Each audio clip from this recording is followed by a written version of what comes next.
在我手里的这款华为 P20 是国际版的，也是从优质顾客那里回收回来的，保护的很好，将近我算了一下8、9个月了回收回去，当时卖给他300多，现在我只卖给顾客260块钱，他已经卖掉了，也是老顾客，我直接给他少了20，本来是卖280的。这个机器的话，你还别说，它是 P20 的128GB 的一个版本。让我非常欣喜的就是它的这个系统比鸿蒙的要好用一点，我个人觉得，而且内置了国际的一些软件在里面，很多人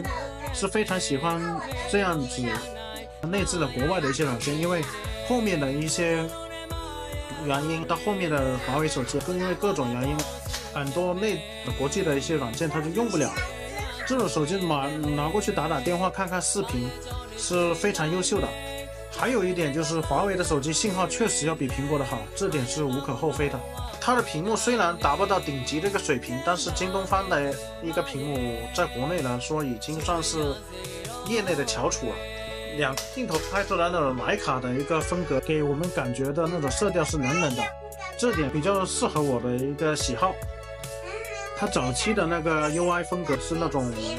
比较淡淡的那种风格，不像后面的一个鸿蒙系统。鸿蒙系统国内版看起来可以，但是国外版基本上很多国际版的手机都更新不到鸿蒙系统，不知道为什么。整体成色也是不错，值9成新左右。当时我买过来也是买了310，用了将近快1年了，降了一点价很正常。一会我们就直接给这个老顾客发走。如果你手里有闲置不用的机器，或者说你放在手上没有什么用，或者是说